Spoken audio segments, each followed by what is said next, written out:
എല്ലാവർക്കും ഇൻസ്പയർഡ് സോഴ്സിൻ്റെ മറ്റൊരു വീഡിയോയിലേക്ക് സ്വാഗതം. ഇന്നത്തെ വീഡിയോയിൽ നമ്മൾ പങ്കുവയ്ക്കുന്ന വിഷയം എന്ന് പറയുന്നത് സ്ത്രീകളോട് എങ്ങനെ പെരുമാറണം എന്നുള്ളതാണ്. അപ്പോൾ നമുക്കെല്ലാവർക്കും അറിയാം, ഉൽപ്പത്തി മുതലേ അല്ലെങ്കിൽ ഉത്ഭവം മുതലേ മനുഷ്യൻ സൃഷ്ടിക്കപ്പെട്ടിരിക്കുന്നത് സ്ത്രീയും പുരുഷനുമായിട്ടാണ്. സ്ത്രീയും പുരുഷനും ഉണ്ടാകാം, ട്രാൻസ്ജെൻഡേഴ്സ് ഉണ്ട്. ഓക്കെ, ഇപ്പോൾ നമ്മുടെ ഒരു പ്രകൃതിയിലേക്ക് നോക്കുകയാണെങ്കിൽ മനുഷ്യൻ പ്രകൃതിയാൽ സ്ത്രീയും പുരുഷനും ഒക്കെ അല്ലെങ്കിൽ ട്രാൻസ്ജെൻഡേഴ്സ് ഒക്കെ നമുക്ക് കാണാം. മറ്റ് ജീവജാലങ്ങളോടുകൂടെ മനുഷ്യനും അങ്ങനെ സഹവസിക്കുന്നു. മറ്റ് ജീവജാലങ്ങളിലേക്ക് ഒക്കെ നോക്കുകയാണെങ്കിൽ, സിംഹത്തിലേക്ക് നോക്കുകയാണെങ്കിൽ, ഇപ്പോൾ സിംഹത്തിൻ്റെ കാറ്റഗറി എടുക്കുകയാണെങ്കിൽ ആൺസിംഹത്തിനാണ് ഭംഗി കൂടുതൽ പെൺസിംഹത്തിനേക്കാൾ കൂടുതൽ. ആൺസിംഹത്തിൻ്റെ ആ ഒരു സടയും കാര്യങ്ങളൊക്കെ കാണുമ്പോൾ നമുക്ക് ഒരു ഭംഗി തോന്നും. മയിലിനെ എടുത്ത് നോക്കുകയാണെങ്കിലോ, ആൺമയിലിലാണ് പീലി ഉള്ളത്. അത് പീലി വിടർത്തി ആടുന്നത് കാണാൻ, പെൺമയിലിനെ അട്രാക്റ്റ് ചെയ്യാൻ പീലി വിടർത്തി ആടുന്നത് കാണാൻ വളരെ ഭംഗിയുള്ള ഒരു കാര്യമാണ്. അതുപോലെ തന്നെ കോഴിയെ എടുത്ത് നോക്കുകയാണെങ്കിൽ പൂവൻ കോഴിക്കാണ് കൂടുതൽ ഭംഗിയുള്ളതായിട്ട് നമുക്ക് കാണാനായിട്ട് സാധിക്കുക. അപ്പോൾ ഒട്ടുമിക്ക മൃഗങ്ങളുടെ കാറ്റഗറി എടുത്ത് നോക്കുകയാണെങ്കിലും നമുക്ക് കൂടുതൽ ഭംഗി ആൺ കാറ്റഗറിയെ കാണാനായിട്ടായിരിക്കും കൂടുതൽ ഭംഗി. പക്ഷെ നമ്മൾ മനുഷ്യൻ്റെ കാര്യത്തിലേക്ക് വരികയാണെങ്കിലോ, പുരുഷന്മാർക്ക് അവരുടേതായ ഭംഗിയുണ്ട്, ഒരിക്കലും ഇല്ല എന്ന് നമുക്ക് പറയാനായിട്ട് പറ്റില്ല. ഇപ്പോൾ ഓരോ പുരുഷന്മാർക്ക് അവരുടേതായ രീതിയിൽ ഉള്ള ഒരു ഭംഗി ദൈവം കൊടുത്തിട്ടുണ്ട്. അതോടൊപ്പം തന്നെ സ്ത്രീക്കും ഒരു ഭംഗി ദൈവം കൊടുത്തിട്ടുണ്ട്, അല്ലേ? ഒരു എന്താ പറയുക, സ്ത്രീക്ക് ഒരു മുടി അളവിൽ കൂടുതൽ മുടിയും, അല്ലെങ്കിൽ എന്താ പറയുക, നല്ല രീതിയിലുള്ള മുഖവും മുഖകാന്തിയും, അല്ലെങ്കിൽ അവരെ ആ ഒരു രീതിയിലാണ് സ്ത്രീകളെ ദൈവം വിഭാവനം ചെയ്തിരിക്കുന്നത്. അപ്പോൾ പുരുഷനും സ്ത്രീയുമായിട്ടാണ് മനുഷ്യന് സൃഷ്ടിക്കപ്പെട്ടിരിക്കുന്നത് നമ്മൾ വിശ്വസിക്കുന്നത്. ഇപ്പോൾ റിലീജിയസ് തത്വങ്ങളിലേക്കൊക്കെ നോക്കുകയാണെങ്കിൽ, അല്ലെങ്കിൽ റിലീജിയസ് ഇതിലേക്കൊക്കെ നോക്കുകയാണെങ്കിൽ, ഇപ്പോൾ ബൈബിളിൽ പറയുന്നു ആദവും ഹൗവയുമാണ് ആദ്യത്തെ പുരുഷനും സ്ത്രീ എന്നും. അല്ലെങ്കിൽ നമ്മൾ പുരാണങ്ങളിലേക്കൊക്കെ നോക്കുകയാണെങ്കിലും നമുക്ക് കാണാനായിട്ട് സാധിക്കും ശിവപാർവതിമാർ, കൃഷ്ണൻ, രാധ, അങ്ങനെയൊക്കെ നമുക്ക് കാണാനായിട്ട് സാധിക്കും. അങ്ങനെ ഏതെങ്കിലുമൊക്കെ ഒരു ബൈബിൾ ഒരു ഇതെടുത്ത് നോക്കുകയാണെങ്കിൽ അവർക്കൊക്കെ ഒരു സ്റ്റോറി കാണും. അതൊരു എങ്ങനെയാണ് മനുഷ്യൻ ഭൂമിയിലേക്ക് കടന്നു വന്നത്, അവരെങ്ങനെ പുരുഷനും സ്ത്രീയുമായിട്ടൊക്കെ മാറി എന്നുള്ള രീതിയിലൊക്കെ നമുക്ക് കാണാനായിട്ട് സാധിക്കും. അപ്പോൾ ഈ സ്ത്രീ പുരുഷന്മാർക്കിടയിൽ ഒരു ലയൻ വരാനായിട്ടുള്ള കാരണം എന്താണ്? എങ്ങനെയാണ് സ്ത്രീ പുരുഷന്മാർ എന്നുള്ള ഒരു വിവേചനം? ഇപ്പോൾ നമ്മൾ ബസ്സിലൊക്കെ യാത്ര ചെയ്യുകയാണെങ്കിൽ പുരുഷന്മാർക്ക് ബാക്കിലും സ്ത്രീകൾക്ക് ഫ്രണ്ടിലും സീറ്റ്. അങ്ങനെ പല സ്ഥലങ്ങളിലും ഇപ്പോൾ എന്താ പറയുക, ഇപ്പോൾ ഒരു ആരാധനാലയങ്ങളിലാണെങ്കിലും അല്ലെങ്കിൽ ക്ലാസ് റൂമുകളിലാണെങ്കിൽ പോലും ആ ഒരു വിഭജനം നമുക്ക് കാണുവാനായിട്ട് സാധിക്കും. ഇപ്പോൾ സിഗ്മണ്ട് ഫ്രോയിഡിൻ്റെ ഒരു തിയറി അനുസരിച്ച് നമ്മൾ അതിനെക്കുറിച്ച് ചിന്തിക്കുകയാണെങ്കിൽ സൈക്കോസെക്ഷൽ സ്റ്റേജസ് ഓഫ് ഡെവലപ്മെൻറ്റ് എന്ന് പറയുന്ന ഓറൽ, അനൽ, ഫാലിക്, ലേറ്റൻസി, ജെനിറ്റൽ സ്റ്റേജസിലൂടെയാണ് മനുഷ്യൻ കടന്നു പോകുന്നത് എന്ന് പറയുന്നു. ഈ ഓറൽ, അനൽ, ഫാലിക്, ലേറ്റൻസി, ജെനിറ്റൽ സ്റ്റേജ് എന്ന് പറയുമ്പോൾ ഓറൽ സ്റ്റേജ് പറയാനായിട്ട് നമ്മളൊരു കുഞ്ഞു ന്യൂബോൺ ബേബിയെ നമ്മൾ എടുത്താൽ മതി. ആ ന്യൂബോൺ ബേബിക്ക് സന്തോഷം കിട്ടുന്നതെന്ന് വെച്ച് കഴിഞ്ഞാൽ പാല് കുടിക്കുന്നതിൽ നിന്നും, അല്ലെങ്കിൽ കുറച്ച് കഴിയുമ്പോൾ സാധനങ്ങൾ വായിലിടുന്നു, അങ്ങനെയൊക്കെ ഉള്ള രീതിയിലാണ് അതിന് മൗത്ത് സക്കിങ് വഴിയായിട്ടാണ് കൂടുതൽ സന്തോഷം കിട്ടുന്നതെന്നാണ് ഫ്രോയിഡ് അഭിപ്രായപ്പെടുന്നത്.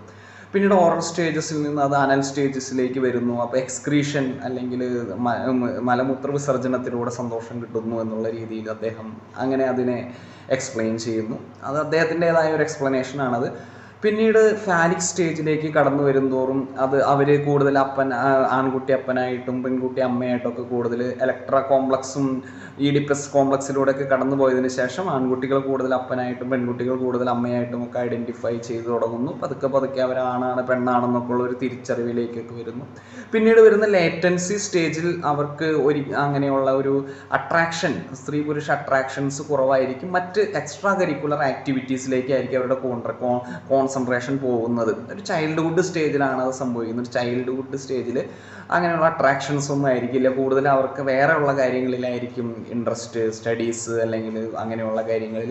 പിന്നീട് വരുന്ന സ്റ്റേജ് എന്ന് പറയുന്നത് ജെനിറ്റൽ സ്റ്റേജിൽ അവർ കുറച്ചും കൂടെ ഒരു റെസ്പോൺസിബിൾ ആയിട്ടുള്ള ഒരു ജീവിതത്തിലേക്ക് കടന്നു വരികയും കൂടുതൽ ഒരു എന്താ പറയുക, പുരുഷന്മാർ സ്ത്രീകളെ റെസ്പെക്റ്റ് ചെയ്യാനും സ്ത്രീകൾ പുരുഷന്മാരെ റെസ്പെക്റ്റ് ചെയ്യാനൊക്കെ ആയിട്ട് തുടങ്ങുകയൊക്കെ ചെയ്യുന്നു. അപ്പോൾ ഈ സ്റ്റേജുകളിൽ എവിടെയെങ്കിലും എന്തെങ്കിലും ഒരു ഫിക്സേഷൻ എന്ന് പറയും അതിനെ, എന്തെങ്കിലും ഒരു പ്രശ്നം സംഭവിച്ചിട്ടുണ്ടെങ്കിൽ, എവിടെയെങ്കിലും സ്റ്റക്കായി പോയിട്ടുണ്ടെങ്കിൽ ആ വ്യക്തിക്ക് അതിൽ നിന്ന് കടന്നു വരാൻ കുറച്ച് പ്രശ്നമുണ്ടെന്നൊക്കെയുള്ള രീതിയിലാണ് ഫ്രോയിഡ് അതിനെ അവതരിപ്പിക്കുന്നത്. ഓക്കെ, അപ്പോൾ നമുക്ക് ഇന്ന് കണ്ടുവരുന്ന ഒരു പ്രതിഭാസമാണ് ഇപ്പോൾ അഡോളസെന്റ് സ്റ്റേജിൽ എത്തുന്നതോടുകൂടി എന്താ പറയുക, ആൺകുട്ടികൾക്ക് പെൺകുട്ടികൾക്ക് ആൺകുട്ടികളോടുള്ള ഒരു അപ്രോച്ചിൽ വളരെ ഡിഫറൻസ് വരുന്നതായിട്ട് നമുക്ക് കാണാനായിട്ട് സാധിക്കും. ഇതിനുള്ള മെയിനുള്ള കാരണം എന്ന് പറയുന്നത് അവരെ തന്നെ പുരുഷന്മാരായിട്ടും സ്ത്രീകളായിട്ടും അംഗീകരിച്ചു വരുന്നതിൻ്റെ ഒരു മാറ്റങ്ങളാണ് അതിലുണ്ടാകുന്നത്. അപ്പോൾ പുരുഷന്മാർ കൂടുതൽ എന്താ പറയുക, ബോയ്സ് കൂടുതൽ അവർ പുരുഷന്മാരായിട്ട് അവരെ തന്നെ അംഗീകരിക്കുന്നു, പെൺകുട്ടികൾ കൂടുതൽ അവരെ സ്ത്രീകളാവുന്നതിലൊക്കെ അംഗീകരിക്കുന്നു.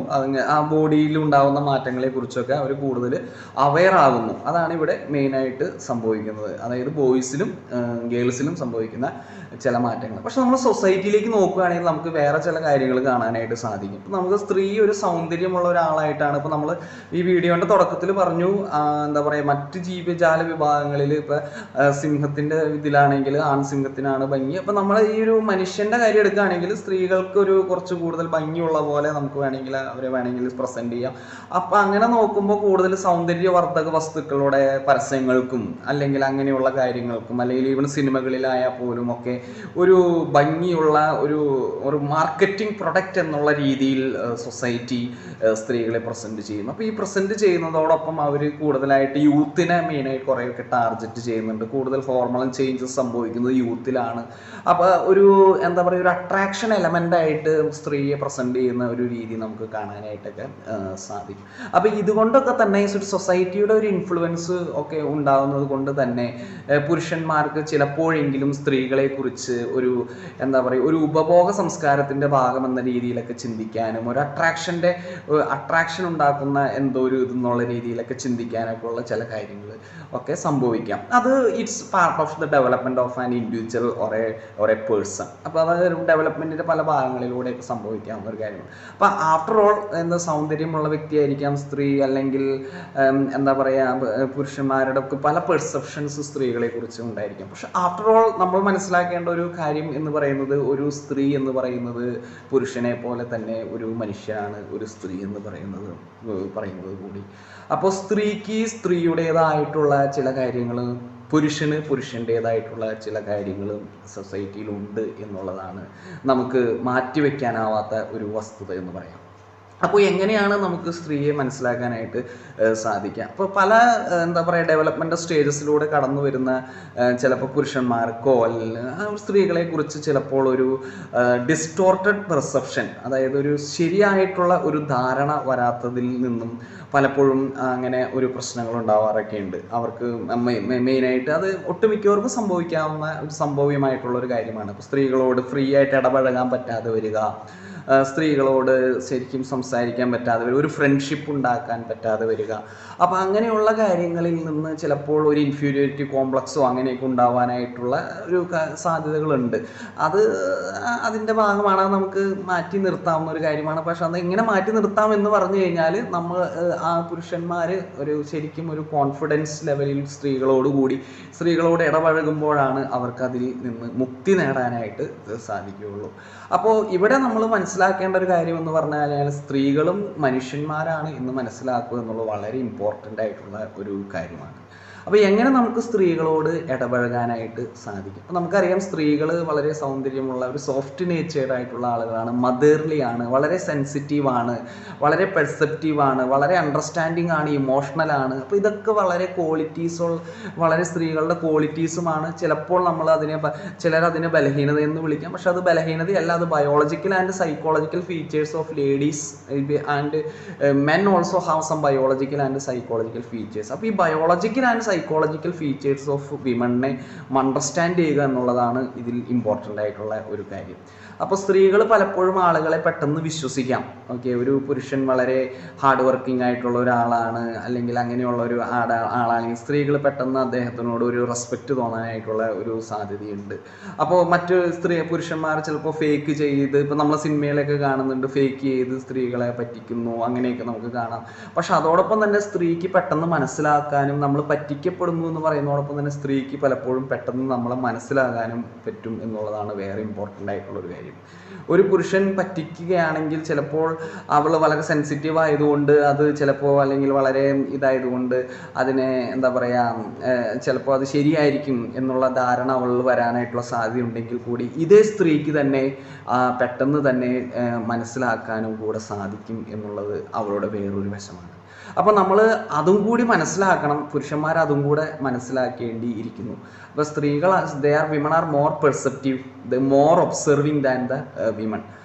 ഒരു സ്ത്രീ ഇപ്പോൾ നമ്മൾ സ്ത്രീകളാണ് ഒരു ജഡ്ജിങ് പാനലിൽ ഇരിക്കുന്നതെങ്കിൽ സ്ത്രീകൾ പല കാര്യങ്ങളും, ഒരു പുരുഷനാണ് ഇൻ്റർവ്യൂവിന് പോകുന്നതെങ്കിൽ ഒരു പുരുഷനും ഇൻ്റർവ്യൂ പാനലിൽ ഇരിക്കുകയും പുരുഷൻ മാനേജിങ് ഡയറക്ടറായിട്ട് ഇരിക്കുകയും സ്ത്രീ മാനേജിങ് ഡയറക്ടറായിരിക്കും തമ്മിൽ വ്യത്യാസമുണ്ട്. സ്ത്രീക്ക് കുറേ കൂടെ കാര്യങ്ങൾ മനസ്സിലാകുവാനായിട്ട് സാധിക്കും. Because she's observing everything. ഒരു സ്ത്രീ എല്ലാ കാര്യങ്ങളും ഒബ്സർവ് ചെയ്യുന്നു എന്നുള്ളത് വളരെ ഇമ്പോർട്ടൻ്റ് ആയിട്ടുള്ള ഒരു കാര്യമാണ്. അവൾക്കത് മനസ്സിലാക്കാനായിട്ട് പറ്റുന്നു, വളരെ ഒബ്സർവിങ് ആണ് എന്നുള്ളതാണ് അതിൽ നിന്ന് നമുക്ക് മനസ്സിലാക്കാനായിട്ടുള്ള ഒരു കാര്യമെന്ന് പറയുന്നത്. അപ്പോൾ അത് അവർ ഒബ്സർവിങ് ആയതുകൊണ്ട് പുരുഷന്മാരെ അവർ ഭയപ്പെടേണ്ടതായിട്ടുണ്ടോ? അല്ല, ഭയപ്പെടേണ്ടതായിട്ടില്ല. അവർ കുറച്ചും കൂടെ കെയറിങ് ആണ് എന്നുള്ള ഒരു കാര്യം കൂടി നമ്മൾ അതിൽ നിന്ന് മനസ്സിലാക്കേണ്ടിയിരിക്കുന്നു. അവർ കുറച്ചും കൂടെ ജനറസ് ആണ് എന്നുള്ള കാര്യങ്ങൾ കൂടി നമ്മൾ അതിൽ മനസ്സിലാക്കേണ്ടിയിരിക്കുന്നു. അപ്പോൾ ഒരു പുരുഷൻ എത്രത്തോളം സിൻസിയറായിട്ട് ഒരു സ്ത്രീയോട് പെരുമാറുന്നു അത്രത്തോളം ആ സ്ത്രീയും സിൻസിയറായിട്ട് ആ പുരുഷനോട് പെരുമാറും. അതുവഴി ഒരു നല്ല റിലേഷൻ മുന്നോട്ട് വരുവാനുമായിട്ടും സാധിക്കും. അതൊരു പ്രൊഫഷണൽ ഫീൽഡിലായിക്കോട്ടെ, ഫാമിലി ലൈഫിലായിക്കോട്ടെ, അല്ലെങ്കിൽ ഏതെങ്കിലും രീതിയിലായിക്കോട്ടെ, എന്തെങ്കിലും ഒരു ഫീൽഡിലായിക്കോട്ടെ, ആ ഒരു റിലേഷൻ അത് വളരെ പോസിറ്റീവായിട്ട് വരികയും ഒരു ഫ്രണ്ട്ഷിപ്പ് ആവാനായിട്ടും ആയി വരികയും ചെയ്യാം. അതുകൊണ്ട് നമുക്ക് നല്ല സ്ത്രീ പുരുഷ ബന്ധങ്ങൾ സമൂഹത്തിൽ ഊട്ടിയുറപ്പിക്കാം. അതിലൂടെ നമുക്കൊരു പോസിറ്റീവ് സൊസൈറ്റിയെ വളർത്തിയെടുക്കാം. Thank you dear friends.